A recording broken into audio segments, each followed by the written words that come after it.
देश की पहली व्यावसायिक बास्केटबॉल लीग को मजबूत आधार देने और इस खेल के लिए अनुकूल परिस्थिति विकसित करने के उद्देश्य से एस बड़ी ईजी स्पोर्ट्स ने एबीसी बास्केटबॉल डेवलपमेंट लीग के साथ साझेदारी की है।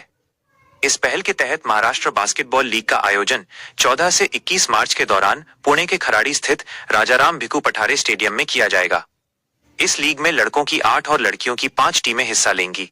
प्रतियोगिता का मुख्य उद्देश्य युवा खिलाड़ियों को पेशेवर माहौल, उच्च स्तरीय प्रशिक्षण और निरंतर प्रतिस्पर्धात्मक अनुभव उपलब्ध कराना है, ताकि वे राष्ट्रीय और अंतर्राष्ट्रीय स्तर पर आगे बढ़ सकें।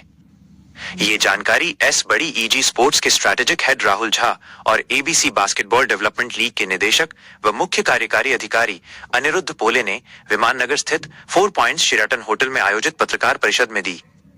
इस अवसर पर केरल बास्केटबॉल संघ के सचिव पीसी एंटनी, तेलंगाना बास्केटबॉल संघ के सचिव पृथ्वी रेड्डी और दिल्ली बास्केटबॉल संघ के अध्यक्ष मुकेश कालिया उपस्थित थे।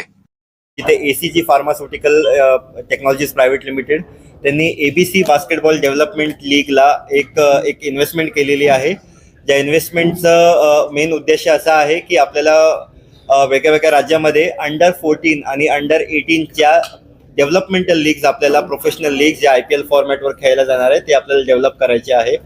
आणि जे पण उत्कृष्ट खेळाडू असतील त्यांना आपण पुढे संधी देऊया।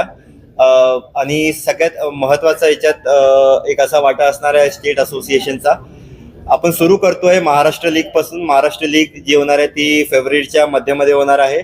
नंतर आपण जाणार आहोत तेलंगणा, दिल्लीमध्ये एप्रिलच्या याच्यामध्ये आणि एप्रिलच्या महिन्यामध्ये, आणि केरला आपण करणार आहोत लास्ट वीक ऑफ मे मध्ये। याचे 3 टप्पे असणार आहे। पहिले आपल्याला ते प्लेयर्सचे ट्रायल्स घ्यायचे आहे, दुसरा टप्पा असणार आहे प्लेयर्सचे आपण ऑप्शन करायचे आहे, आणि तिसरा आहे लीग आपली।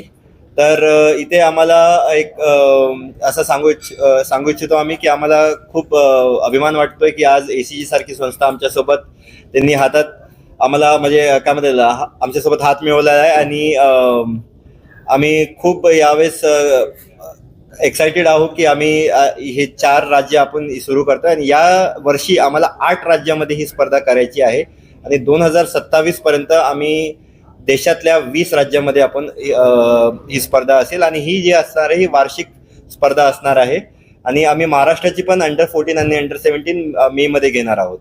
तर ही जी स्पर्धा आहे ही असणार आहे वार्षिक स्पर्धा, आणि हे प्रत्येक वर्षी हे होत राहील। अंडर 18 जी स्पर्धा आहे तिथे 20 संघ असतील, 5 मुलींचे 5 मुलांचे 14 मध्ये, 5 मुलींचे आणि 5 मुलांचे 18 मध्ये। जे अंडर 21 आम्ही घेतो ही प्रोफेशनल लीग असणार आहे, प्रोफेशनल कम डेव्हलपमेंट लीग असणार आहे ही।